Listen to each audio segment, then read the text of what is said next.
नमस्कार साथियों, मैं अनूप पुनिया आप सभी का एग्जाम गुरुकुल भाई अनूप पुनिया यूट्यूब चैनल पे स्वागत करता हूं। साथियों, आज की इस वीडियो में हम डिस्कस करेंगे how to prepare for CGL 2024 यानी 2024 में होने वाले सीजीएल की तैयारी कैसे करें। सीजीएल 2024 है जो उसकी डेट एग्जाम डेट है वो सितंबर अक्टूबर 2024 है, यानी जो प्री का एग्जाम होगा वो है 2024 में सितंबर या अक्टूबर में। ठीक है, तो यानी अगर कैलकुलेट करें तो प्री का जो एग्जाम है आज से लगभग 9 महीने बाद है। तो इन 9 महीने में हम क्या करें ताकि आप सीजीएल प्री को आराम से क्वालिफाई कर सकें। और आप सभी को पता है पैटर्न जो है अब सीजीएल का, उसमें सिलेबस दोनों में सेम है, प्री और मेंस में। तो पहले आज हम डिस्कस करेंगे प्री में क्या करें। अगर कोई फ्रेशर बच्चा है, कोई बिगिनर है, तो उसके लिए एक बार हम डिस्कस करेंगे कि जो एग्जाम का पैटर्न क्या रहता है। तो सबसे पहले एग्जाम पैटर्न जो टायर 1 है, टायर 1 में 4 सब्जेक्ट हैं, रीजनिंग, मैथ, इंग्लिश, जीए या जीएस जिसको हम जीके बोलते हैं। सभी के 25-25 क्वेश्चन आते हैं और 50-50 नंबर के, यानी एक क्वेश्चन 2 मार्क्स का होता है, यानी 100 क्वेश्चन होते हैं, 200 नंबर के होते हैं। और टाइम 1 घंटा मिलता है आपको, 1 आवर मिलता है जो टायर 1 के लिए। ठीक है, सबसे बड़ी बात क्या है, ये क्वालिफाई है नेचर में, यानी इसका सिर्फ कट ऑफ लगती है। जो प्री के मार्क्स हैं वो जो आपकी फाइनल लिस्ट है उसके अंदर ऐड नहीं होते, तो ये क्या है, क्वालिफाई है। उसके बाद फिर मेंस है, मेंस की जो कट ऑफ होती है उसके आधार पे सिलेक्शन होता है। मेंस में क्या है, सेक्शन 1 है, सेक्शन 1 में मॉड्यूल 1 है, मैथ है, जिसमें 30 क्वेश्चन आते हैं 90 मार्क्स के, यानी एक क्वेश्चन 3 नंबर का आता है।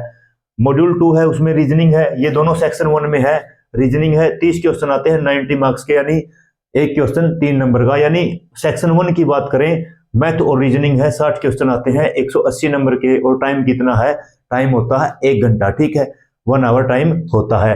उसके बाद सेक्शन 2 है, उसमें मॉड्यूल 1 है, मॉड्यूल 1 में इंग्लिश है, इंग्लिश के 45 क्वेश्चन आते हैं 135 मार्क्स से, यानी 1 क्वेश्चन इक्वल टू 3 मार्क्स, एक क्वेश्चन के 3 नंबर हैं। ठीक है, उसके बाद मॉड्यूल 2 में जीएस है, जीएस के 25 क्वेश्चन आते हैं 75 नंबर के, 75 मार्क्स के, यानी कुल अगर सेक्शन 2 की बात करें, इंग्लिश और जीएस के 70 क्वेश्चन आते हैं जो 210 नंबर के हैं।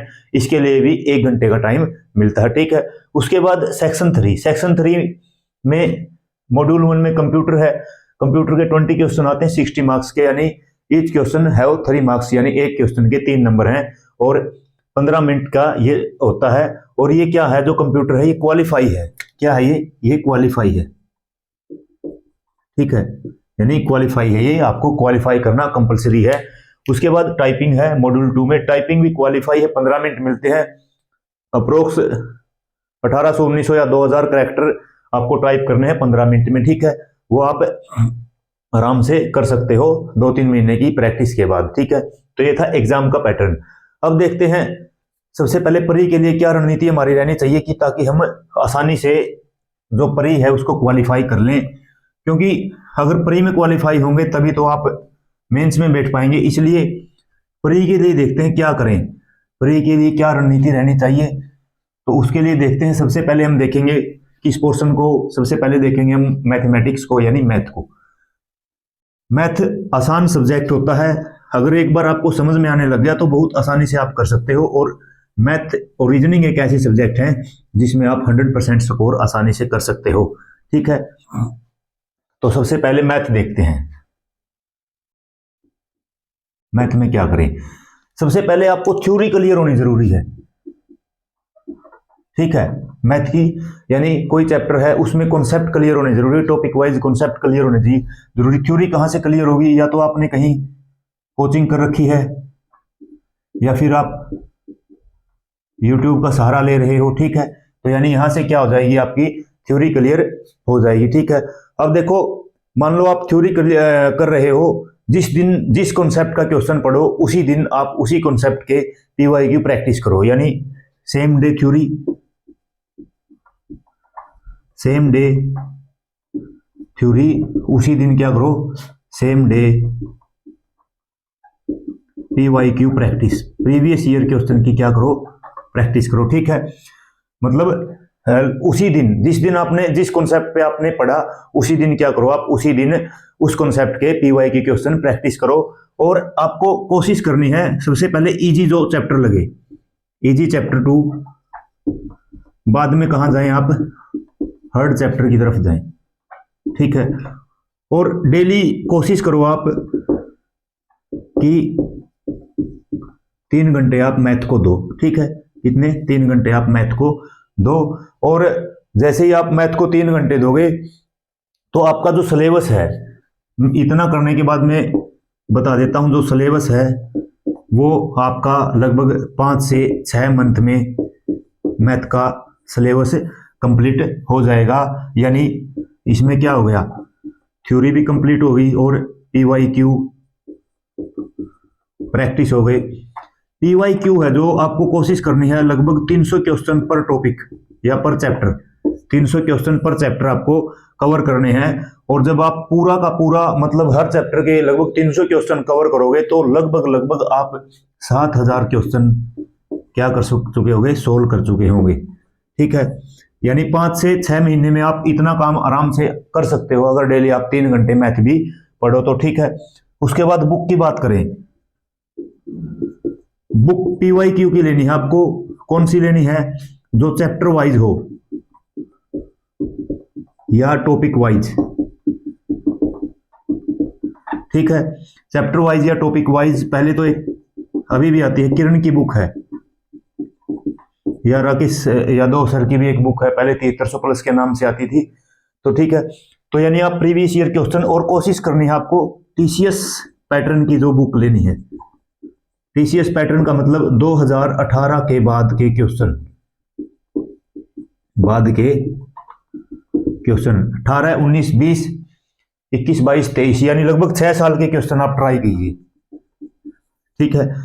6 साल के क्वेश्चन आप ट्राई कीजिए। तो मैथ में इतना कर लो आप, 5-6 महीने में आपका सिलेबस भी कवर हो जाएगा, आपकी प्रैक्टिस भी हो जाएगी, ठीक है। उसके बाद मान लो 6 महीने में ही हो गया, अब उसके बाद 3 महीने बचे हैं। 3 महीने में आप मॉक भी लगाओ, सेक्शनल मॉक होते हैं जो मैथ के, ठीक है। और एक बार क्या करो, जो पीवाईक्यू है उनको जल्दी जल्दी सभी को खत्म भी आराम से आप कर सकते हो। तो मैथ के लिए ये थी। अब देखते इंग्लिश के लिए क्या रणनीति आपकी रहनी चाहिए। इंग्लिश, क्योंकि आपको मैथ और इंग्लिश पे ज्यादा फोकस करना है, और रीजनिंग आसान होती है, और जीएस को आप पढ़ते रहना है, जीएस को पढ़ते रहना है, ठीक है। इंग्लिश की बात करते हैं। इंग्लिश में 3 सेक्शन है।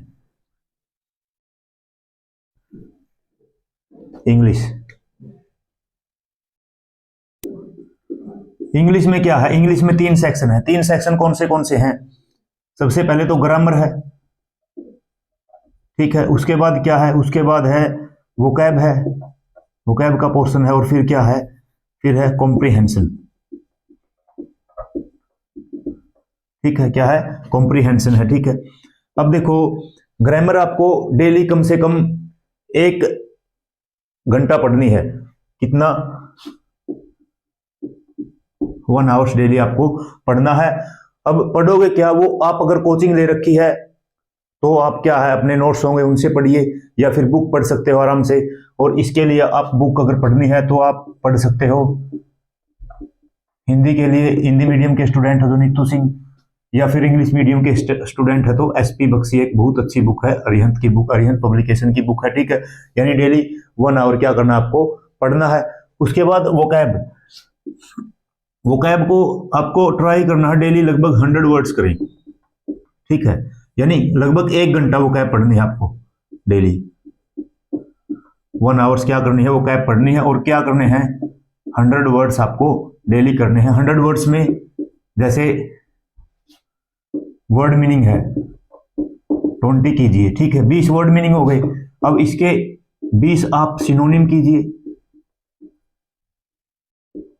और 20 क्या कीजिए, आप एंटोनिम कीजिए। 60 वर्ड यहां पे हो गए। 1 word substitution, 1 word substitution daily 20 कीजिए। और इडियम एंड फ्रेज डेली क्या कीजिए, 20 कीजिए। तो आपके कितने हो गए, 100 वर्ड हो गए, ठीक है। वर्ड मीनिंग 20, 20 सिनोनियम, उसके 20 सिनोनियम, उन्हीं वर्ड मीनिंग के, और 20 एंटोनियम आप एक बार देख लीजिए, ठीक है। उसके बाद 1 वर्ड 20 कीजिए डेली, इडियम फ्रेज 20 कीजिए। और जो रीडिंग कॉम्प्रिहेंशन है इसमें क्या कीजिए आप, न्यूज़पेपर रीड कीजिए या फिर क्या कीजिए, आप एडिटोरियल पेज पढ़ लीजिए, एडिटोरियल पेज। लेकिन आप इसको स्टार्टिंग में स्किप कर सकते हो, क्योंकि वो कैब वगैरह अगर आपके पास नहीं होगी तो पढ़ने में क्या है, आसानी नहीं होगी, इसलिए आप इसको क्या कर सकते हो, स्किप कर सकते हो। ठीक है। अब देखो वो कैब के लिए मैं बुक्स बताता हूं आपको, उसके लिए तो मैंने बता दिया। अब देखो उसके बाद आपको 1 आवर क्या करना है, डेली रिवीजन करना है। ठीक है, 1 आवर क्या करना है, रिवीजन करना है। यानी जो वो कैब पढ़ी है, जो रूल्स पढ़े हैं डेली, आपको उनको 1 घंटे रिवाइज भी करना है। देखो अगर इसको स्किप भी करते हो तो लगभग 3 घंटे हो गए। इंग्लिश के लिए कितने हो गए टोटल, 3 आवर्स हो गई। ठीक है, 3 आवर्स हो गए। ठीक है, अब 1 घंटा आपको क्या करना है, रिवीजन करना है, और 1 घंटा रिवीजन करना। उसके बाद देखते हैं बुक्स कहां से पढ़े। बुक्स ग्रामर की मैंने बता दी, नीतू सिंह और एसपी बख्शी। वो कैब की जो बुक्स हैं, किसकी, वो कैब की जो बुक हैं, वो कैब के लिए आप एक तो नीतू सिंह को फॉलो कीजिए और एक किसको, एसपी बख्शी। एसपी बख्शी का जो वो कैब का पोर्शन है बहुत क्वालिटी है, और एक ब्लैक बुक को फॉलो कीजिए। तो मैं आपको ये सुजेस्ट करता हूं कि सबसे पहले आप इन दोनों को पढ़िए, नीतू सिंह को और एसपी बख्शी को पढ़िए। इनको पढ़ने के बाद ब्लैक बुक में पढ़ने को आपको बिल्कुल भी टाइम नहीं लगेगा। इन दोनों को अच्छे से पढ़िए, फिर ब्लैक बुक कीजिए, क्योंकि ब्लैक बुक में सारे के सारे PYQ है, जो प्रीवियस ईयर क्वेश्चन है वो कैब के, वो है। ठीक है, वो कैब का ये हो गया। और अगर आप कॉम्प्रीहेंशन को मजबूत करना चाहते हो तो कॉम्प्रीहेंशन के लिए कौन सी बुक है, कॉम्प्रीहेंशन के लिए आप ट्राई करो जो क्लोज टेस्ट पढ़ने की, करने की, क्लोज टेस्ट या PQRS, क्योंकि इनसे अंडरस्टैंडिंग बनती है। और इनके लिए एक बहुत ही बेस्ट बुक है मनीषा बंसल मैम की, मनीषा बंसल मैम की एक बुक है, आप ये खरीद सकते हो। और इसमें से आप क्लोज टेस्ट और PQRS, क्योंकि कॉम्प्रीहेंशन में से इंग्लिश की अंडरस्टैंडिंग डेवलप करनी होती है, जो यहाँ से भी डेवलप होती है क्लोज टेस्ट और PQRS में। क्लोज टेस्ट में आपकी जो ग्रामेटिकल कंसेप्ट है वो भी क्लियर होगी, और PQRS में आपकी जो इंग्लिश की अंडरस्टैंडिंग है वो क्लियर होगी। तो इंग्लिश का आप इतना आराम से कर सकते हो। और मैं ये मान के चलता हूं अगर इतना करोगे तो आप 4 से 5 महीने में सिलेबस आपका खत्म हो जाएगा।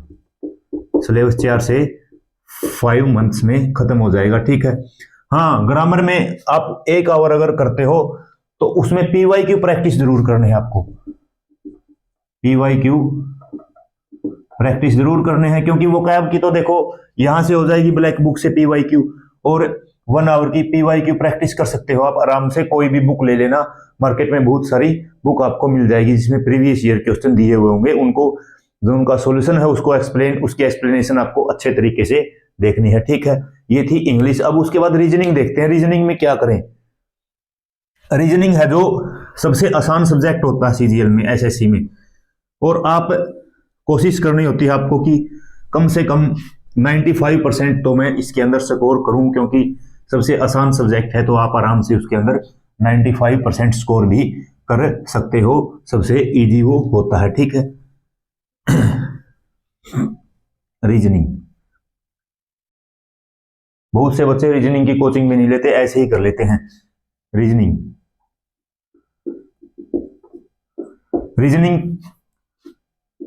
95% स्कोर करने की कोशिश करो। सबसे पहली बात तो मैं यही कहता हूं। और 95% स्कोर कैसे होगा, या तो आप कोई भी बुक पढ़ते हो, थ्योरी क्लियर करनी है। बहुत से चैप्टर में थ्योरी होती है, ठीक है, जैसे क्लॉक है, कैलेंडर है, डाइस है, सिलोगिज्म है, इनमें क्या होता है, इनमें थ्योरी होती है। आपको थ्योरी क्लियर करनी होती है, बुक हो या कोई आपके पास क्लास नोट्स हो, ठीक है, या फिर आप कहीं भी यूट्यूब या वीडियोस का सहारा लेते हो तो वहां से थ्योरी हो जाएगी। और उसके बाद क्या करना है आपको, सेम डे थ्योरी, वही कॉन्सेप्ट मैथ वाला, सेम डे PYQ प्रैक्टिस करनी है। उसी दिन क्या करनी है, PYQ प्रैक्टिस आपको करनी है। जिस कॉन्सेप्ट की आपको थ्योरी पढ़ी, आपने थ्योरी पढ़ी, उसी कॉन्सेप्ट पे आप क्या करोगे, उसी कॉन्सेप्ट पे आप जो PYQ है वो उसकी प्रैक्टिस करोगे। और PYQ के लिए जो बुक है वही वो भी क्या होनी चाहिए आपकी यहाँ पे भी चैप्टर वाइज या टॉपिक वाइज होनी चाहिए।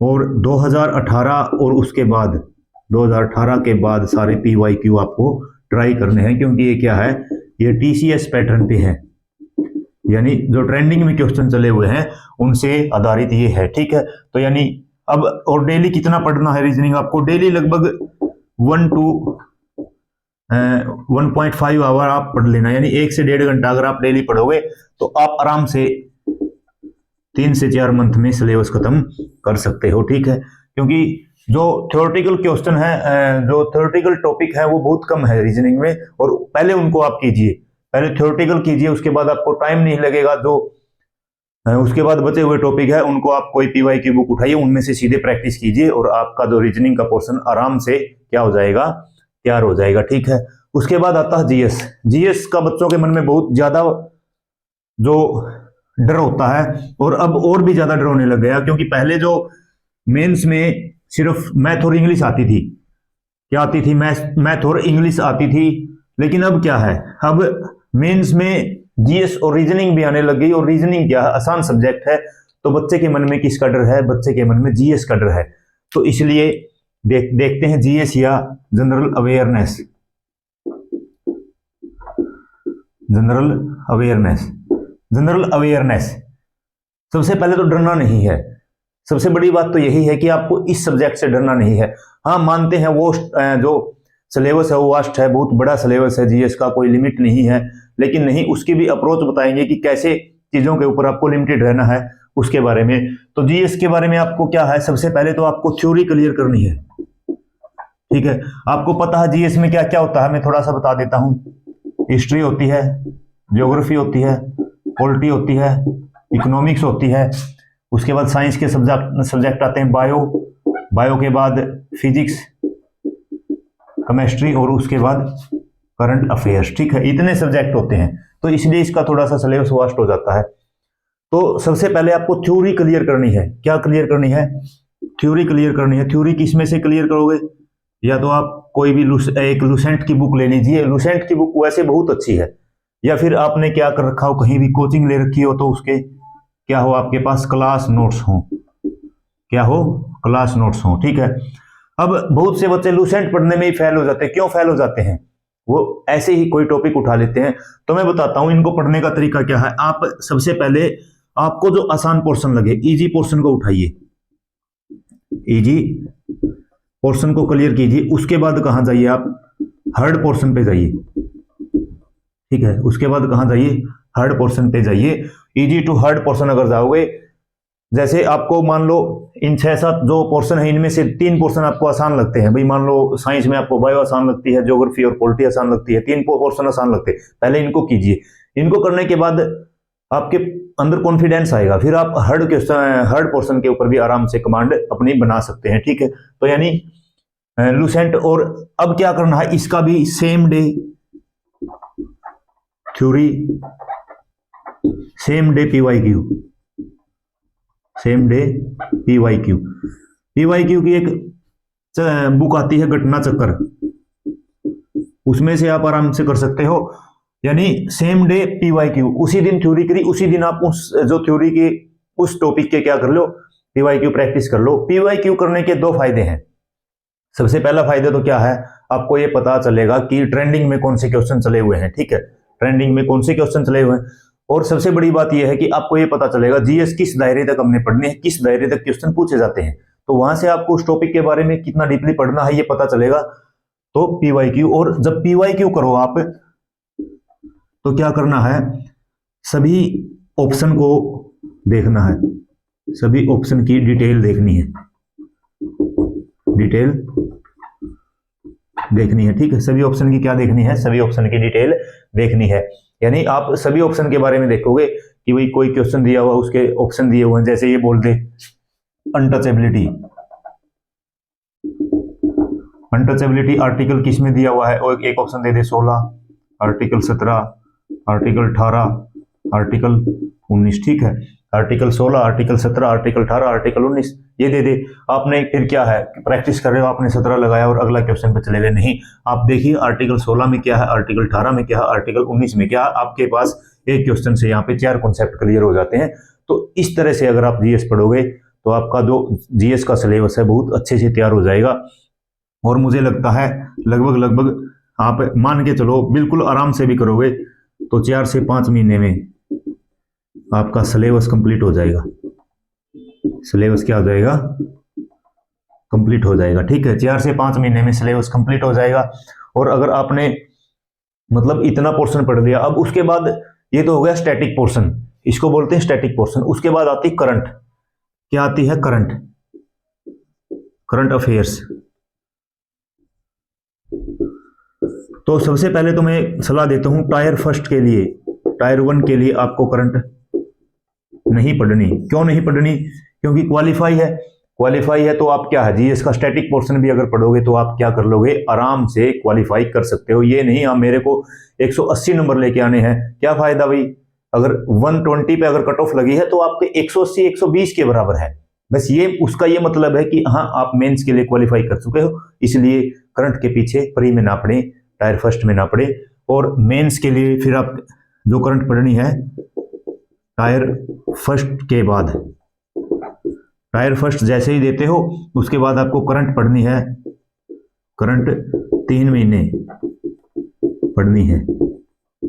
ठीक है, कितने महीने पढ़नी, 3 महीने, और लास्ट 12 मंथ की, पिछले 12 महीने की करंट आपको पढ़नी है। ठीक है, ये बात ध्यान रखना, प्री में आप कोई भी बच्चा करंट नहीं पढ़ के जाओगे, टाइम वेस्ट करने की आपको कोई जरूरत नहीं है। और जैसे ही प्री देते हो एक आइडिया लग जाता है, अगर आप 130 प्लस स्कोर करते हो तो आप अपने आप को सेफ जोन में मान के चलते हो, फिर मेंस की तैयारी करने बैठते हो। सिलेबस यही है सारा, और फिर उसके बाद क्या करना, आपको करंट पढ़नी है। ठीक है, और जो जीएस पढ़नी है आपको डेली कम से कम 1.5 से 2 आवर्स डेली पढ़ने हैं, 2 आवर्स डेली।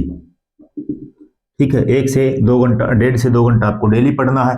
ठीक है, अगर 1 घंटा आप थ्योरी पढ़ोगे तो आधा घंटा में उसकी प्रैक्टिस आराम से कर सकते हो। यानी अब देखो जो मैंने ये टाइम बताया आपको, सभी सब्जेक्ट्स के बारे में टाइम देख लिया तो कितना देखा, मैथ के लिए 3, इंग्लिश के लिए 3, रीजनिंग के लिए 1.5 मान लेते हैं, आराम से कर सकते हो। और जीएस के लिए भी आप 1.5 आवर आराम से कर सकते हो।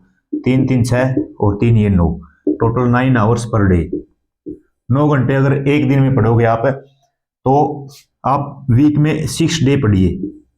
एक दिन आप आराम कीजिए, वीक में मस्ती कीजिए, मूवी देखने कुछ भी कीजिए, लेकिन 6 दिन है आप कम से कम 9 घंटे। अगर आप 8-9 घंटे नहीं पढ़ सकते तो इसका मतलब आप डेडिकेटेड नहीं हो अपने जो एम की तरफ, तो आपको 8 से 9 घंटे तो पढ़ना ही होगा। और अब देखो जो सारा सिलेबस है मैंने बताया, ये लगभग देखो कोई भी जो पोर्शन है 5 से 6 महीने के बाद नहीं जाता। यानी मान लेते हैं अब जो आपका पोर्शन है, अब देखो यहाँ पे मैं एक बात और बता देता हूं, इसमें जैसे टॉपिक कर लिया आपने, पीवाईक्यू भी कर लिया, और कहां से प्रैक्टिस करनी है, और प्रैक्टिस करनी है आपको यहां से सेक्शनल क्विज से, सेक्शनल क्विज से। यानी जिस भी पोर्शन के करो आप, उस पोर्शन, मान लो आपकी हिस्ट्री खत्म हो गई, हिस्ट्री के पोर्शन कर लिए, टॉपिक खत्म हुआ, टॉपिक के जैसे टेक्स्ट बुक वगैरह पे सेक्शनल क्विज आते हैं, उन क्विज को कीजिए। आपकी क्या है फिर उसके नीचे फिर आप सॉल्यूशन देखोगे तो सॉल्यूशन में पूरा उस क्वेश्चन को एक्सप्लेन किया हुआ होता है। तो यानी थ्योरी पढ़ी, पीवाईक्यू पढ़े, सेक्शनल क्विज किया, 3 बार आपकी प्रैक्टिस हो चुकी है उस टॉपिक की, तो उस टॉपिक में आपकी कोई कमी नहीं रहेगी, आप उस टॉपिक में अपनी कमांड बनाने में सक्षम हो गए अगर आप इतना पढ़ लेते हो तो। ठीक है, ये देख लिया।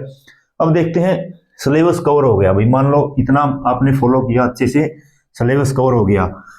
सिलेबस कवर हुआ 6 महीने में, मान लेते हैं अगर सिंसियर होके इस रणनीति से पढ़ोगे, इस रणनीति को फॉलो करोगे, तो मैं गारंटी देता हूं 6 महीने में आप आराम से सिलेबस को कवर कर लोगे।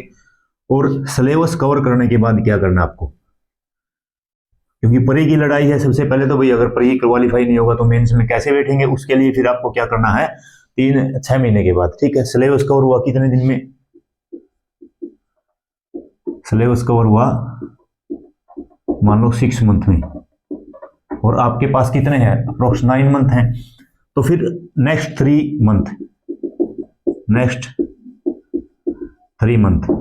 मंथ क्या करना आपको, नेक्स्ट 3 मंथ सबसे पहले तो क्या करना है, डेली 1 मॉक, ठीक है। यानी 90 डेज बचे हुए हैं और आप लगभग 1 मॉक लगा लो, थोड़ा सा पहले कर लोगे तो 90 to 100 मॉक आप करके जाओगे, इसके लिए, परी के लिए, ठीक है। अब उसके बाद जब मॉक करोगे आप अपने, एक तो मॉक का एनालाइज करना है, क्या करना है, एनालाइज करोगे। एनालाइज करने के बाद आपके वीक पॉइंट है जो उनको क्या करोगे, रिवाइज करोगे बार बार, ठीक है। यानी जैसे मान लो आप मैथ में मान लेते हैं कंपाउंड इंटरेस्ट, चक्रवर्ती ब्याज का जो क्वेश्चन है बार बार गलत होता है आपसे, तो आप उसकी बार बार रिवीजन कीजिए भाई। आपने अब क्योंकि पहले सिलेबस कर चुके तो रिवीजन तो जल्दी होगा। अब मान लो कंपाउंड इंटरेस्ट का जो क्वेश्चन गलत होता है, एक बार रिवाइज कीजिए, फिर भी होता, दूसरी बार करो, तीसरी बार करो, क्योंकि बहुत से टॉपिक आपके ऐसे भी हैं जो बिल्कुल क्लियर हैं, आसान टॉपिक हैं। तो यानी मॉक से आप क्या एनालाइज करोगे, मॉक से एनालाइज करोगे वीक पॉइंट, और वीक पॉइंट को फिर आप बार बार रिवाइज कीजिए। और अगर आप 3 महीने डेली मतलब लगभग 90 to 100 मॉक्स करके चले जाते हो तो प्री आपका कोई भी रोकने वाला नहीं है, प्री आपका कोई नहीं रोक सकता।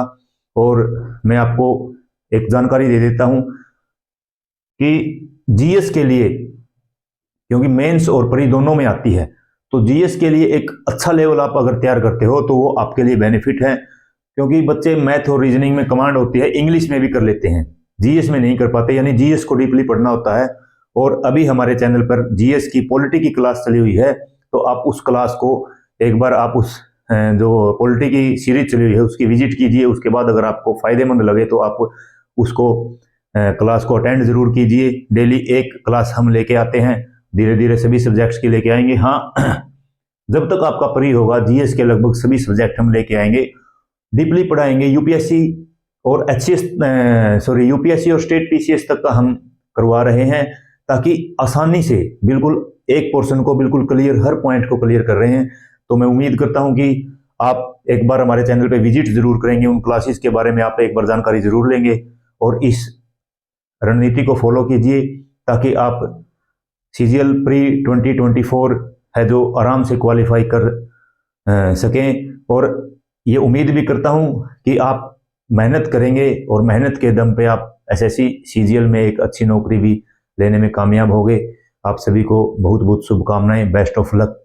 और इस चैनल पर जुड़ने के लिए आप सभी का बहुत बहुत धन्यवाद। Thank you. जय हिंद, जय भारत।